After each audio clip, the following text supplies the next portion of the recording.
The room was dark, not dim. Dark.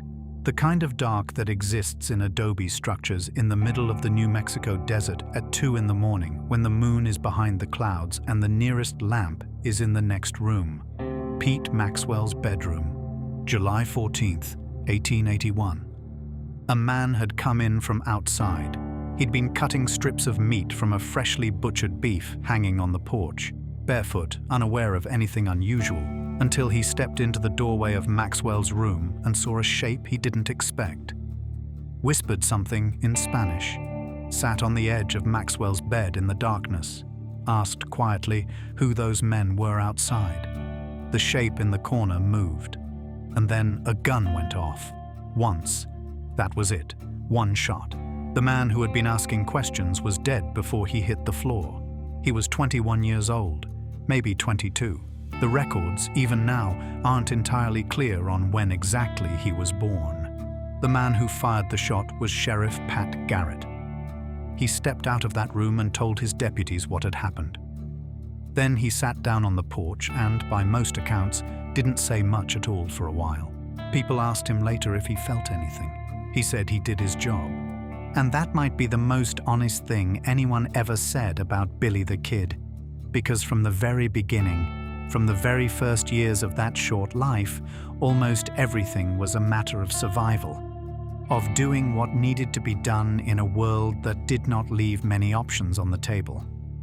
But the story doesn't start in Fort Sumner. It doesn't start in New Mexico at all. Rewind, all the way back before the guns and the warrants, before Lincoln County, before any of it. The story starts somewhere between New York City and the middle of nowhere, with a woman named Catherine and a boy who had no father to speak of.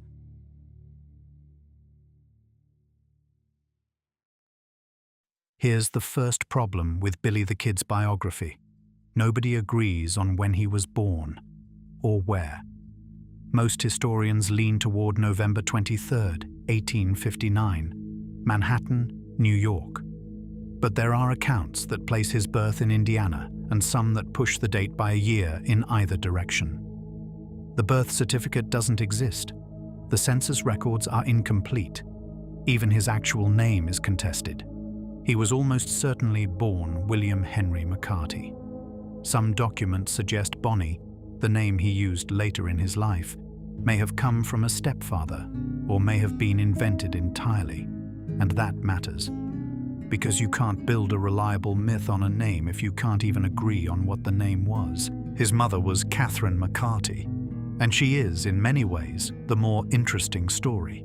Catherine was Irish-born, likely from somewhere in the west of Ireland, though the records on that are also thin. She came to America at some point during or after the famine years, the way millions of Irish did, not by choice exactly, but by the arithmetic of survival. She had 2 sons, William, Billy, and an older boy named Joseph, or Joe. The father of these children is, to this day, unknown. No marriage record exists. No man's name appears on any document from that period attached to Catherine McCarty's household. But here's what the records do show. She managed. That much is clear.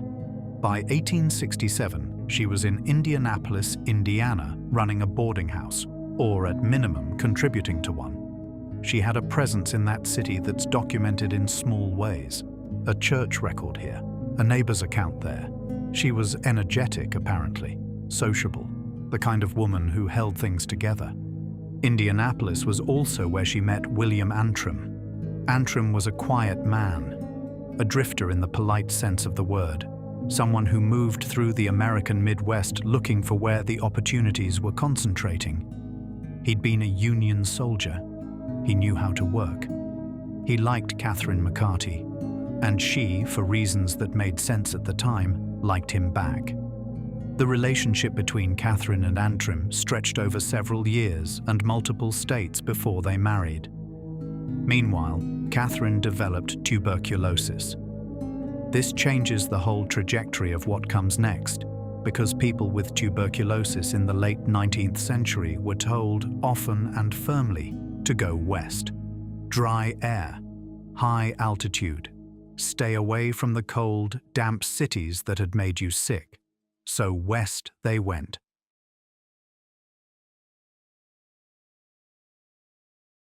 Kansas first. Wichita, specifically, which in the early 1870s was not quite the cattle boom town it was about to become, but was already rowdy enough.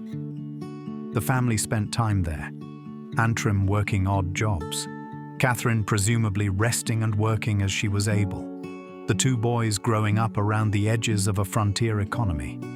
Billy would have been 11 or 12 years old in Wichita. What did that look like? Small town. Constant noise of construction and commerce, men who carried guns because that was simply what men did, the smell of livestock everywhere, dust in everything. The accounts from this period are too thin to do much with. He existed. He went to school occasionally. He was reportedly charming. Even as a child, people who remembered him later described a boy who was quick to smile, good with words, easy to like. But that detail matters because it persists. Almost everyone who met Billy the Kid across multiple years and wildly different circumstances described the same thing. Easy laugh, quick eyes, made you feel comfortable. That is a specific kind of intelligence, the kind that's hard to fake and very easy to underestimate. By 1873, the family, Catherine, Antrim, Joe, and Billy, were in Silver City, New Mexico territory. Antrim married Catherine officially that year in Santa Fe, making him stepfather to both boys. The marriage happened in March. Catherine was already sick. Antrim was hoping, maybe, that the altitude and the climate of New Mexico would do what Indiana and Kansas hadn't managed. It didn't. Catherine McCarty Antrim died on September 16, 1874. She was somewhere in her mid to late 30s. Tuberculosis. The same disease that had sent the family west in the first place finished what it started. Billy was 14 years old. Now, here's where you have to pay attention, because this is the hinge. This is the moment. Because what happens after Catherine's death shapes everything that follows. And it's not dramatic the way movies make it. It's quiet and slow and ordinary in the worst sense of that word. Antrim left, not immediately, not violently. He didn't abandon the boys in a single cruel moment. But he was not a man built for fatherhood, and without Catherine he had even less reason to try.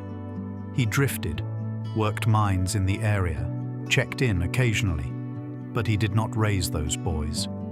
Joe McCarty, the older one, found his footing somehow. He disappears from the historical record without incident, which means he probably had a reasonably ordinary life, the kind that doesn't generate documents. Billy did not disappear quietly.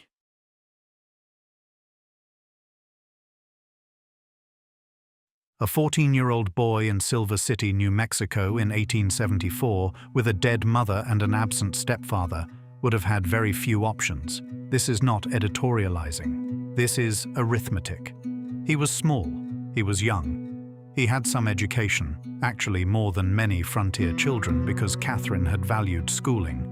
But he had no property, no connections, no family safety net of any kind. He was charming and clever, which were real assets, but they weren't enough on their own. He started getting into trouble, small stuff at first. The kind of petty mischief that gets boys noticed by adults who'd rather not be bothered. He fell in with a man named George Sherlock, who was older and who introduced him to the kind of company that minor theft invites. And then came the George Mott incident. This one's worth sitting with because it's the earliest documented crime in Billy's life, and it is embarrassingly minor. He stole a bundle of laundry from a Chinese laundry in Silver City on behalf of Sherlock, who had presumably convinced him this was a reasonable thing to do. The sheriff, a man named Whitehill, arrested him, not particularly worried about a teenager who'd stolen someone's shirts. But Billy was embarrassed, humiliated apparently, in a way that struck him hard. He escaped from the jail. Not dramatically, he just climbed up the chimney and ran. He left Silver City and never came back. He was 15. That escape from the Silver City jail is the first of several in his life, and it's interesting not because of what it says about Billy's criminal career. Stealing laundry is not exactly a career, but because of what it says about how he responded to being caught. He didn't try to argue, he didn't wait for due process. When trapped, he found the exit, and he took it. That's a pattern that shows up again and again over the next 6 years. He crossed into Arizona territory after Silver City, alone. A teenager on a horse, or possibly on foot, moving into one of the more genuinely dangerous regions on the continent. And that is where everything accelerates.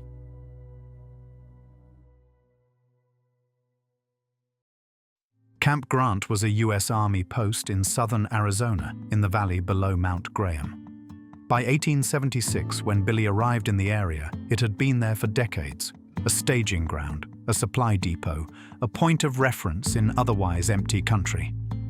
Around it had grown the usual collection of civilian settlement, small ranches, a few saloons, men doing the kinds of work that frontier economies generated. Billy worked as a ranch hand for a time. He was 17 or so. He was good with horses, that much is consistent across accounts, and he was willing to work hard when the work was available. He also inevitably started spending time in the places where young men with a little money and a lot of restless energy spent their time. One of those places brought him into contact with a man named Francis Cahill, who went by Windy. And this is where the record shifts from petty trouble into something that could not be undone.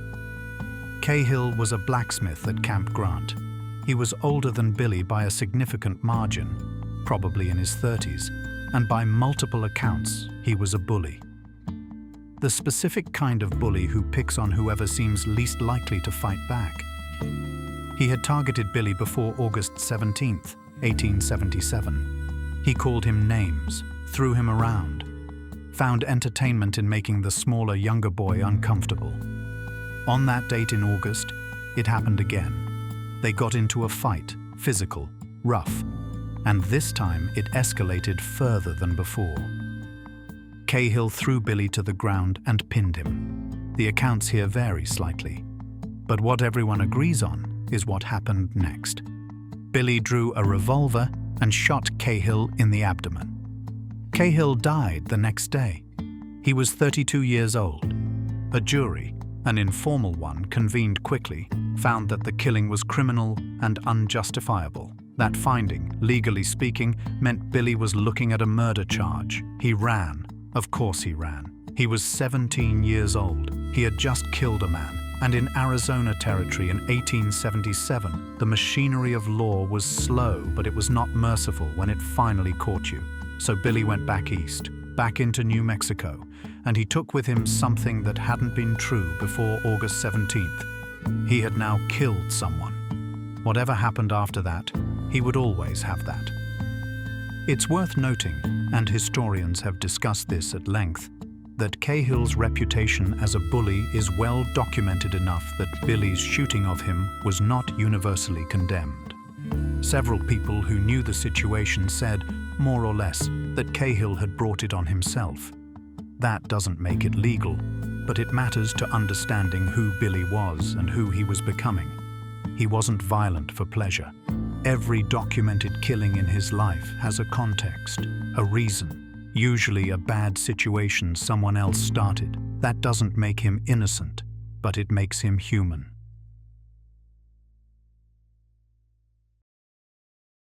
By late 1877, Billy was in the Pecos Valley of New Mexico, in a region that would very shortly become the center of something genuinely dangerous: the Lincoln County War. A conflict that started as a business dispute and became, by most accounts, the most sustained episode of organized violence in the post-Civil War American Southwest. To understand the Lincoln County War, you have to understand Lincoln County itself, which was enormous. At one point, it covered something like a quarter of New Mexico territory, a massive, sparsely populated stretch of land where cattle ranching was the primary economy, and where the infrastructure of law enforcement was thin to the point of transparency. into that space had moved over the preceding years two competing power structures. And understanding both of them matters, because Billy got pulled directly into the middle of what they were doing to each other.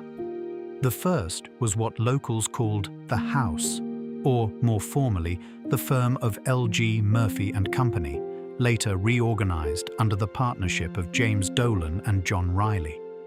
This operation controlled Lincoln County's economy in a way that went beyond business. They had the contract to supply beef to the Mescalero Apache Reservation and to the U.S. Army posts in the region. They controlled credit. They ran the only large store in Lincoln Town. They had connections to the Santa Fe Ring, a loose network of politically connected businessmen and lawyers who had significant influence over New Mexico's territorial government. If you needed anything in Lincoln County, you probably needed the House's permission, or at minimum, their tolerance.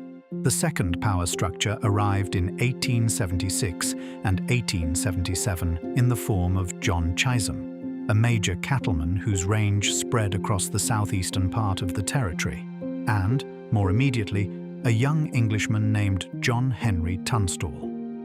Tunstall was 23 years old when he arrived in New Mexico in 1876. He was educated, optimistic, and possessed of exactly the kind of confident English manner that annoyed people who had been working this territory for decades. He was also genuinely decent by the accounts that exist. He partnered with a Lincoln lawyer named Alexander McSween and began setting up a competing operation to the House, a competing store, a competing bank, competing beef contracts. But here's the thing about what that meant in Lincoln County in 1877. That was not just a business strategy. That was a declaration of war. And Billy the Kid rode into this situation in the autumn of 1877, looking for work. He found it on Tunstall's ranch. Now here's the part that gets complicated and important, because what happened next was not just that Billy got a job. It was that Tunstall treated him with something approaching genuine respect, the kind that was not common currency in Billy's life. Tunstall reportedly said that Billy was the best man he had, which is either true or flattering or both. What's clear is that Billy attached to Tunstall with a loyalty that was absolute. Unusual even for a young man who had reason to trust very few people. He called Tunstall his friend. He may have meant something more like father, though he never said that directly.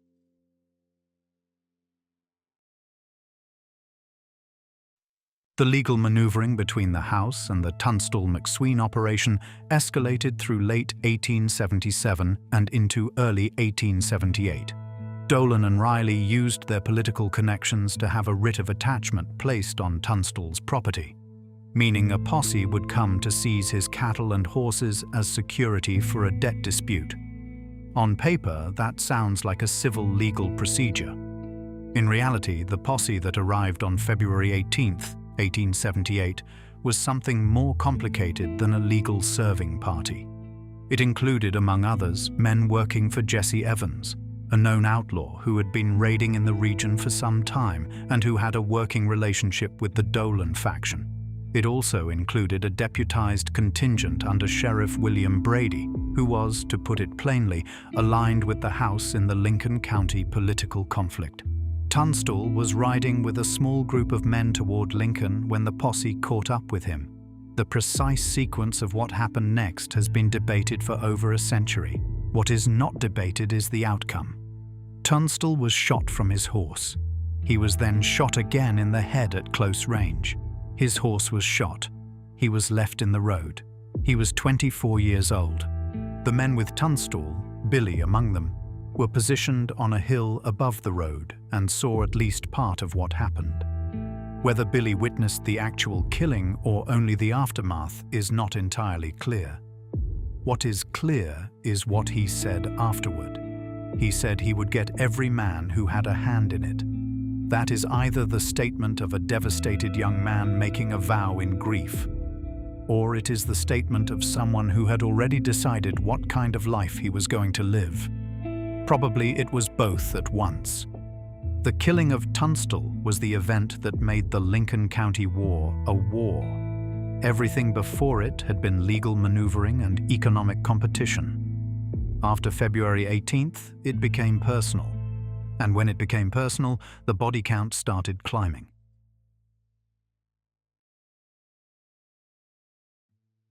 A justice of the peace named John Wilson issued warrants, technically legal warrants, for the arrest of Tunstall's killers. He deputized a group of men to serve those warrants. That group called themselves the Regulators. Billy was among them. This is where the line between law and outlaw starts to blur in ways that made Lincoln County so historically complicated. The Regulators had legal authority, technically. A justice of the peace had genuine power under New Mexico Territory law to issue process and deputize officers. But Sheriff Brady controlled the county's primary law enforcement apparatus, and Brady was opposed to them. So you had two competing groups, both claiming legal standing, moving toward each other with loaded guns. The Regulators' first significant action came in March 1878 with the capture and killing of two men named Frank Baker and William Morton, both believed to have been part of the posse that killed Tunstall. The accounts of exactly how they died vary. The official story was that they tried to escape.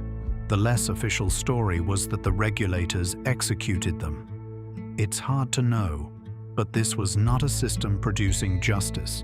It was a system producing retaliation with paperwork attached. Then came April 1st, 1878. Lincoln, New Mexico.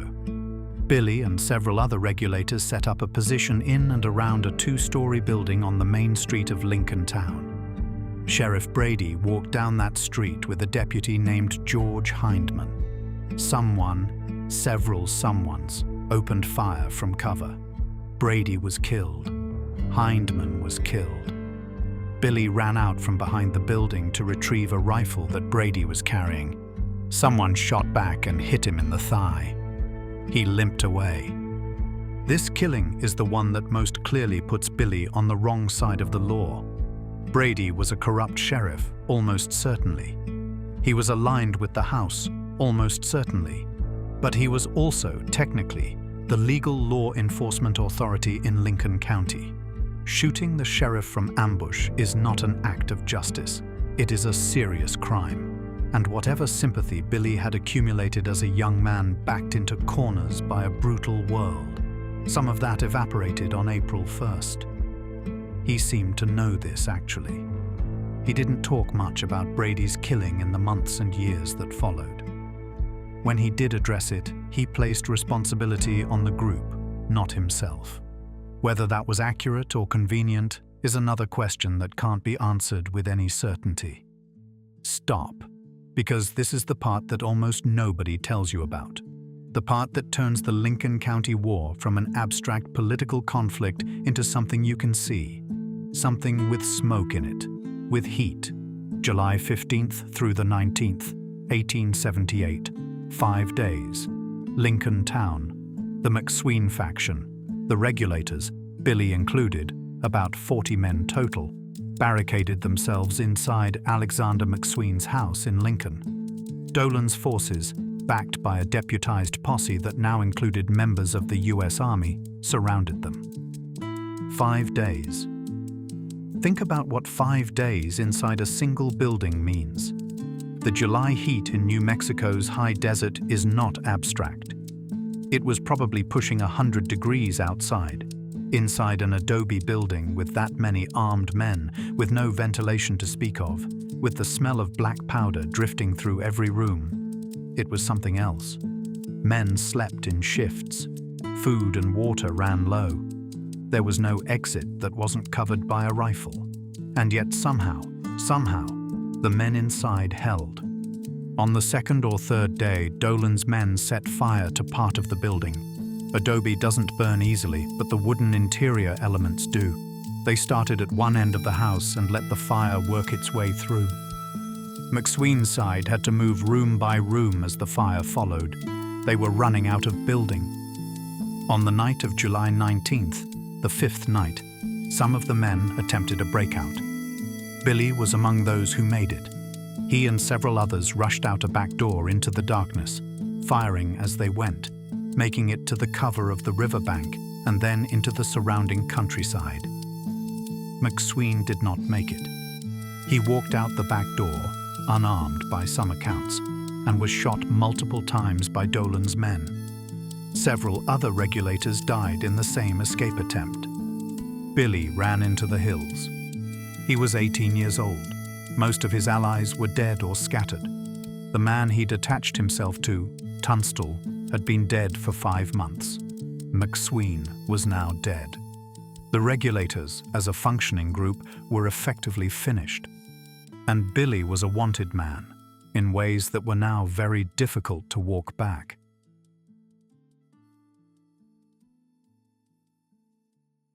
What Billy did between the end of the Lincoln County War and his capture in late 1880 is a mixture of documented fact and accumulated legend, and it's genuinely hard to separate one from the other.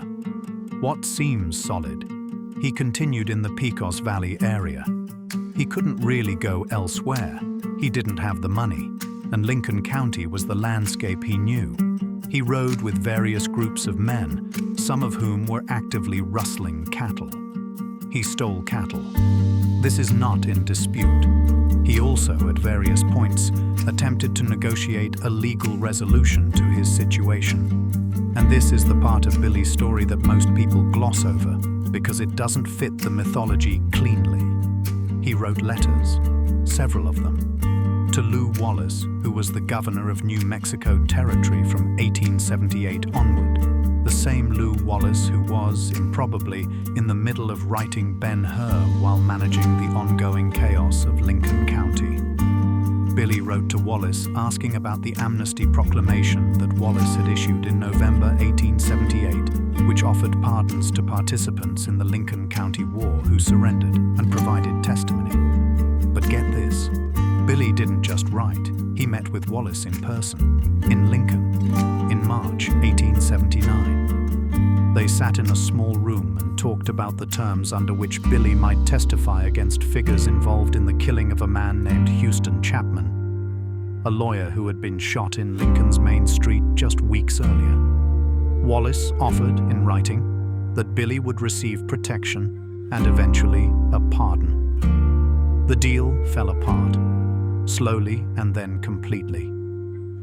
Wallace, who was not particularly invested in Lincoln County compared to his other ambitions, political, literary, did not follow through on his side of the arrangement with any urgency. Billy testified. He was not protected. He was eventually released from the loose custody he'd been held in and simply drifted away. He wrote to Wallace again, multiple times. The letters are still accessible today in the state archives. They're direct, clear, specific. Not the letters you'd expect from a semi-literate outlaw.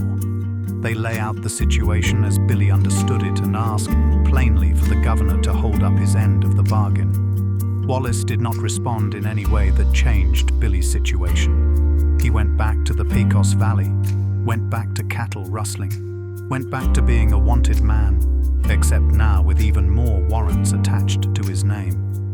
The accounts conflict here, and historians have argued about Wallace's culpability for decades. What's not arguable is the outcome. Billy was not pardoned. He was already 20 years old, and the circle around him was getting smaller.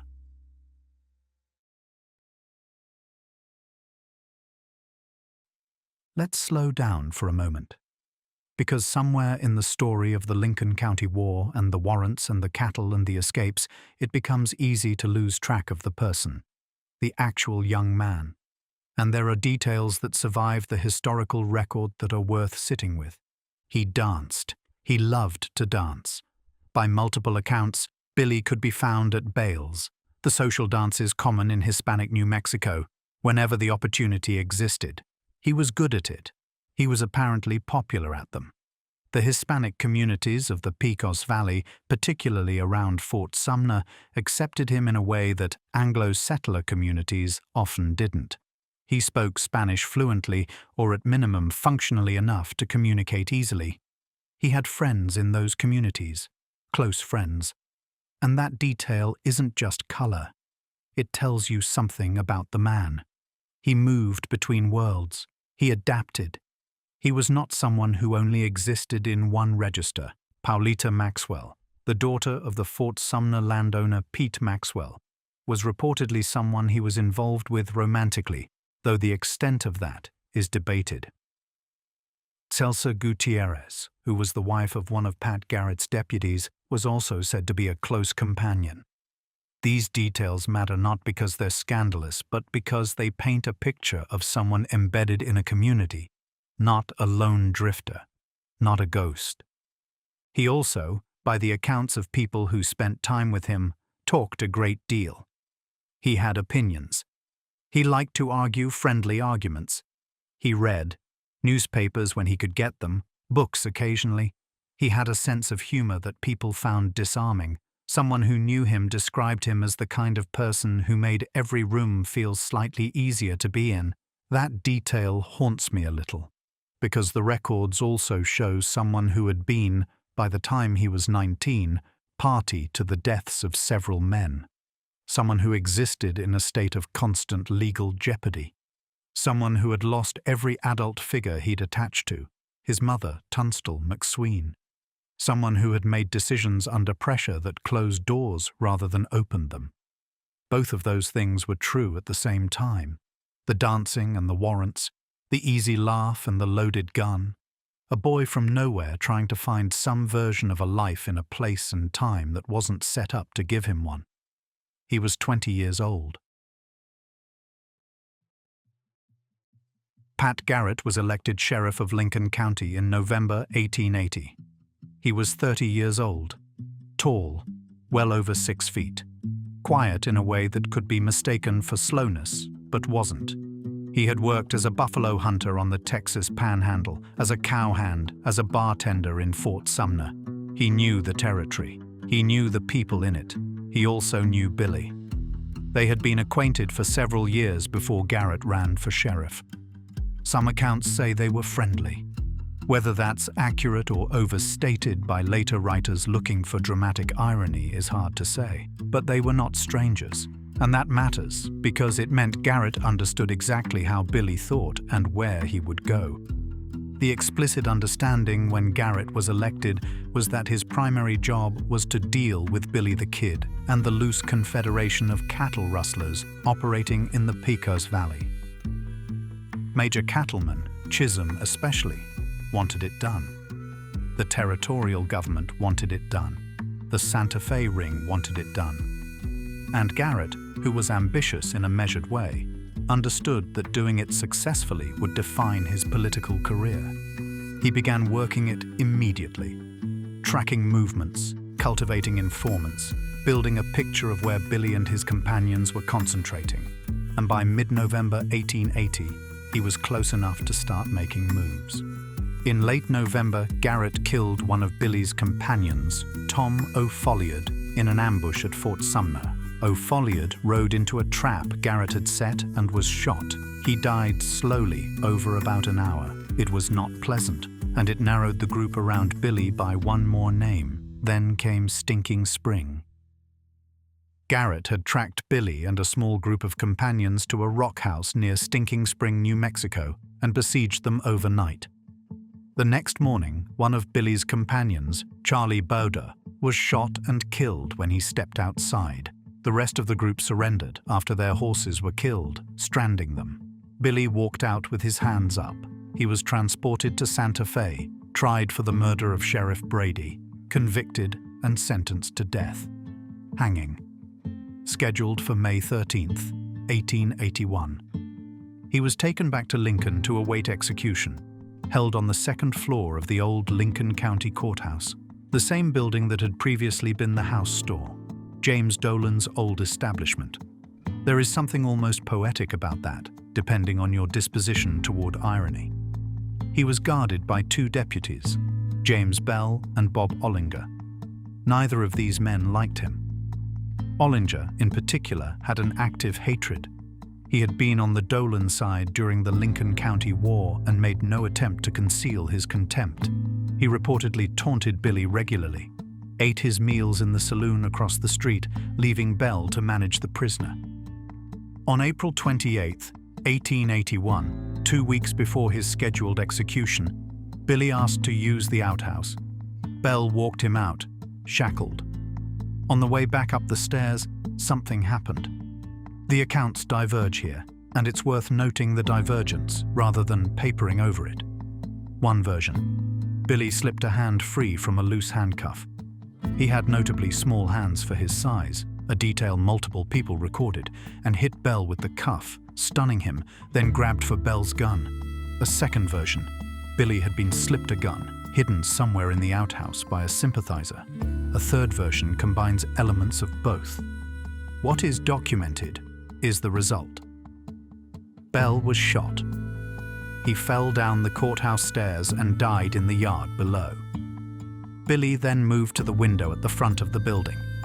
Ollinger, across the street, heard the shot and came running back toward the courthouse. Billy had retrieved Ollinger's own shotgun, a 10-gauge, loaded with 18 buckshot per barrel, which Ollinger had loaded himself that morning and which he had reportedly brandished at Billy earlier, saying something to the effect that a load like this would cut a man in two. Billy appeared in the upper window with that shotgun. Ollinger looked up. Billy said, according to multiple witnesses in the street below, though exact wording varies, "Hello, Bob," and fired. Then fired the second barrel. He stood in the window for a moment. The accounts say he broke the shotgun over the windowsill, tossed the pieces down into the yard, said something. Different sources give different words, and then went about the business of freeing himself from his leg irons. He found a pickaxe, spent about an hour working at the chains. People in Lincoln watched. Nobody intervened, either out of sympathy or fear or simple paralysis at the strangeness of what they were witnessing. He borrowed a horse from a man named Billy Burt, rode out of Lincoln at a slow walk, reportedly stopping to talk to a few people on the street, walked his horse to the edge of town, then rode hard. He was gone. Pat Garrett, hearing the news at White Oaks, rode back to Lincoln to find 2 dead deputies and a broken shotgun in the dust. He described the escape later as the most audacious thing he'd ever heard of. He wasn't wrong. Billy had 2 months left to live, but in those 2 months he became, definitively, the story. The newspapers picked it up within days. The escape was reported across the country. Letters arrived in New Mexico from people who didn't even know where New Mexico was. Some were outraged. A significant number were not. The governor of New Mexico, still Lew Wallace, reportedly called it a disgrace. The man who had failed to follow through on his own amnesty offer called it a disgrace. Billy rode south, into the familiar country around Fort Sumner. He shouldn't have gone back to Fort Sumner. This is not hindsight. People told him at the time not to go back. Friends, people who were worried about him. The advice was consistent. Leave New Mexico. Go to Mexico proper. Go to Texas. Go anywhere that wasn't a place Pat Garrett knew to look. He didn't leave. The reasons for this are genuinely hard to pin down. He had relationships in Fort Sumner, Pete Maxwell, the wider Hispanic community he'd been part of for years. He knew the area. He felt safe there, possibly, in the way that people feel safe in familiar places even when the safety is illusory. Or maybe he was tired. He was 21 years old and had been on the run in one form or another for 6 years. And maybe the weight of it had accumulated to the point where stopping somewhere familiar felt, even with the risk, better than running again. Garrett, for his part, knew exactly where to look. He had informants in the Fort Sumner area. He was told Billy was there. He rode to Fort Sumner in mid-July with 2 deputies, John Poe and Thomas McKinney, and began quietly asking around. On the night of July 13th, Garrett and his deputies positioned themselves near the Fort Sumner property.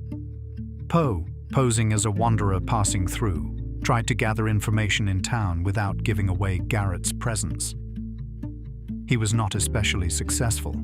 People around Fort Sumner were, by this point, well practiced at not sharing information about Billy with strangers. but Garrett was patient. On the night of July 14th, Garrett went to Pete Maxwell's house. Maxwell was the son of Lucien Maxwell, the land baron who had owned much of northern New Mexico before the family sold and relocated. Pete Maxwell lived in the old officers' quarters at the former fort, a long adobe structure with multiple rooms. Garrett knew him. He went to Maxwell's bedroom to ask directly whether Maxwell knew where Billy was. Poe and McKinney waited on the porch outside. Billy, meanwhile, had reportedly been at a nearby house and decided he was hungry. He came outside barefoot. It was a warm night, with a butcher knife, heading toward the meat hanging on the porch. He encountered Poe and McKinney outside Maxwell's door. Didn't recognize them, wasn't sure about them.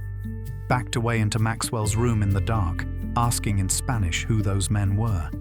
He sat on the edge of Maxwell's bed, asked Maxwell quietly who those men outside were, and then he saw the shape in the corner. He reached for his gun. Garrett fired. The shot hit Billy in the chest. He died almost immediately. His last word, by Garrett's account, was a Spanish question. ¿Quién es? Who is it? He was buried the next day in the Fort Sumner Post Cemetery, between his friends Tom O'Folliard and Charlie Bowdra, who had died in the same campaign that led to Billy's own capture 6 months earlier. The grave marker shared among the three of them says one word: pals.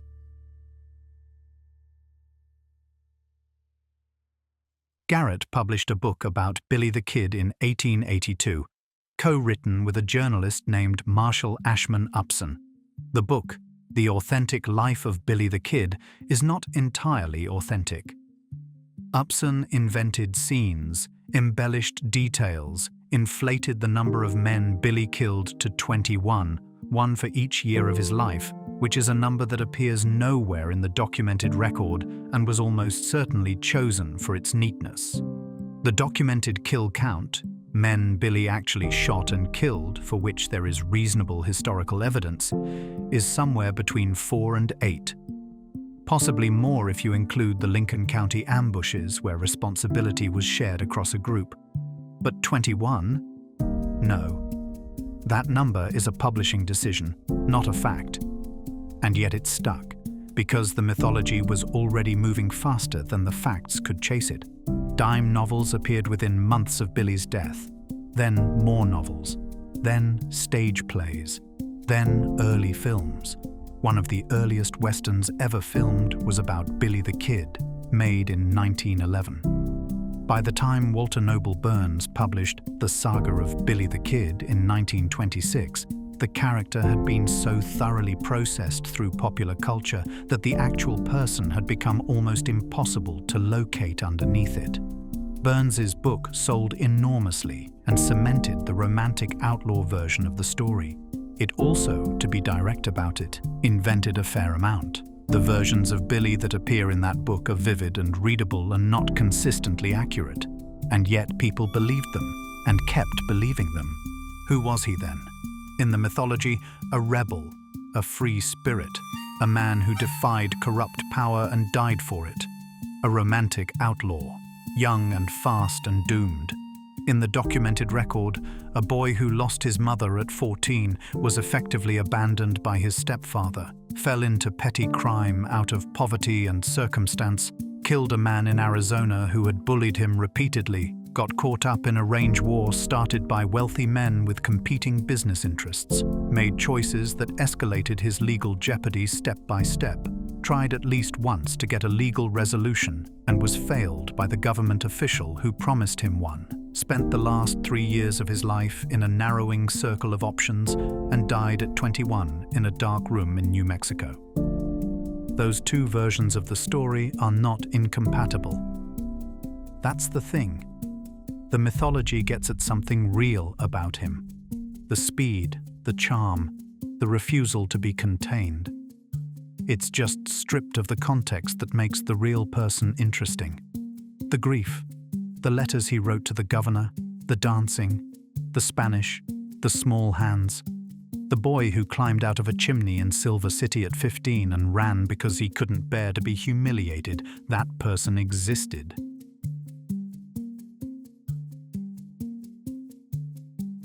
There is a version of Billy the Kid's story that ends very differently. It's not even a particularly far-fetched version. If Governor Wallace had followed through, if the amnesty had been genuine, if Billy's testimony had produced the protection it was promised, the historical record suggests he would have settled somewhere, maybe ranched, maybe found a trade, maybe been forgotten entirely, the way most people in Lincoln County's drama were forgotten. He wanted that, apparently. The letters suggest it. He was not, from the available evidence, someone who romanticized his own outlaw life. He was someone managing a bad situation one day at a time, looking for an exit that kept not appearing. That's harder to put on a poster. But it's the truth, or as close to it as the historical record allows. He was 21 years old when he died, born in a tenement city that no longer remembers him, raised in the dust of a dozen different western towns, educated by a mother who believed in schooling and then taken from him before it could matter, pushed and pulled by a frontier economy that left almost no room for error at the margins. He made errors. He also made choices. And somewhere in that combination, the errors and the choices, the grief and the charm, the warrants and the dancing, is a person, not a myth, not a legend. A person who was 19 years old at the 5-day battle and 21 years old in Pete Maxwell's bedroom. He deserved better than he got. Most people do.